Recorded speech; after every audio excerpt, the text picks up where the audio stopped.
C'est au début de cet après-midi à Cress-Malville que tout a brusquement dégénéré. Le puissant dispositif policier mis en place autour de la future centrale atomique a été obligé d'intervenir pour refouler des commandos de manifestants casqués et armés de cocktails Molotov qui tentaient de franchir les barrages et de pénétrer dans la zone interdite. Les affrontements ont été si violents qu'il y a eu un mort du côté des manifestants et plus d'une centaine de blessés, dont 5 gendarmes mobiles grièvement atteints.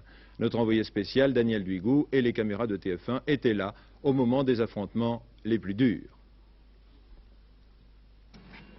Tout de suite, je vous propose de regarder les images qu'avec l'équipe de TF1 nous avons pu filmer. Et tout d'abord, la tragédie. Alors que les affrontements entre forces de l'ordre et manifestants se poursuivent, une équipe médicale avec un médecin va livrer en vain une bataille contre la mort.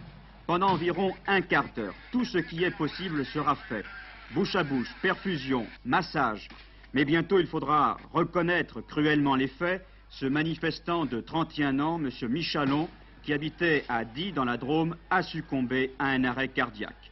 L'autopsie, pratiquée peu de temps après, le confirmera.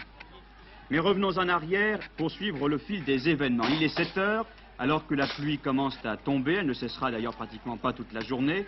Et quelques 18 à 20 000 manifestants quittent leurs 4 lieux de campement pour se diriger à pied, pour la plupart, vers le site interdit de Cress-Malville. Plusieurs tentatives d'infiltration échouent.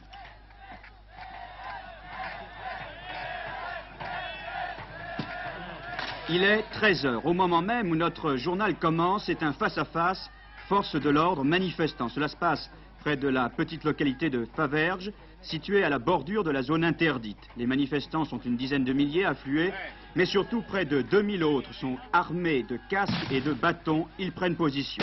Par haut-parleur, la police précise que sur ordre du préfet, elle s'opposera à l'entrée des manifestants dans la zone interdite. Et comme réponse, c'est un jet de pierre. Plusieurs cocktails Molotov sont lancés. Une voiture prend feu et c'est l'affrontement très violent. Côté force de l'ordre, 5 blessés, dont 2 grièvement, et un policier aura la main arrachée par l'explosion, vous le voyez, d'une grenade offensive.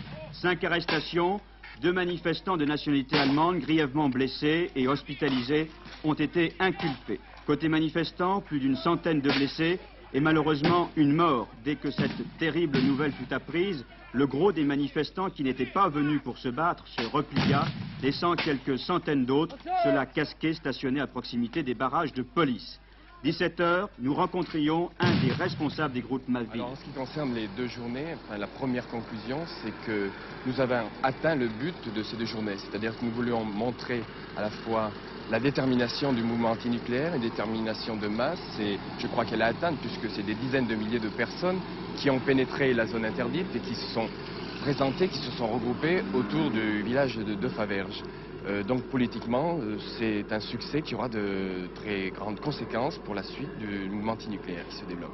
Reste que, Michel Bonhomme, vous ne pouvez pas nier la violence qui s'est déroulée cet après-midi, et en particulier la mort d'un homme. Quelles conséquences tirez-vous de ces violences? Alors en ce qui concerne la violence, nous ne pouvons que la regretter, puisque la coordination des comités Malville a appelé à un rassemblement pacifique, convergent vers le site, mais la convergence vers le site n'était pas une fin en soi, et que, disons, un certain nombre de camarades qui n'ont pas compris, disons, peut-être l'esprit, disons, de ce rassemblement, ont eu un certain nombre d'attitudes que nous ne partageons pas, mais nous ne pouvons aussi que comprendre, disons, leur réaction par rapport à la violence que représente Super Phénix et à la violence qu'ils subissent à travers le danger, enfin le danger au niveau des populations locales, nationales et internationales. Mais en faisant cette manifestation même, vous vous exposiez à ce genre d'affrontement? Bon, nous en avons discuté, bien sûr, mais ce qui est important, c'était la manifestation, de pouvoir montrer notre détermination et d'essayer, tant que cela était possible, de pouvoir contrôler cette manifestation. Mais une manifestation de 50 000 personnes, on peut dire que la violence, c'est quand même le fait d'une toute petite minorité.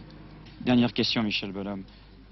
Les principaux partis politiques de gauche, ainsi que les syndicats, ont refusé de participer, de soutenir cette manifestation. Quelles conséquences tirez-vous de ce point de vue au niveau idéologique et politique? Oui, nous ne pouvons que regretter que un certain nombre de partis n'aient pas suivi notre mot d'ordre, notamment le Parti Socialiste, la CFDT. Mais le Parti Socialiste, nous les avons rencontrés hier au niveau d'un débat contradictoire à Courtenay. Les ponts ne sont pas rompus, Mais d'un autre côté, les positions sont quand même durcies, c'est-à-dire qu'au niveau nucléaire, les positions sur la force de frappe, le nucléaire civil et militaire, ne sont pas très claires et vont dans le sens que les antinucléaires ne peuvent pas accepter. Nous pouvons préciser que les radicaux de gauche, par contre, étaient avec nous aujourd'hui dans la manifestation, qu'ils ont appelé et que pas mal d'organisations, d'associations étaient présentes.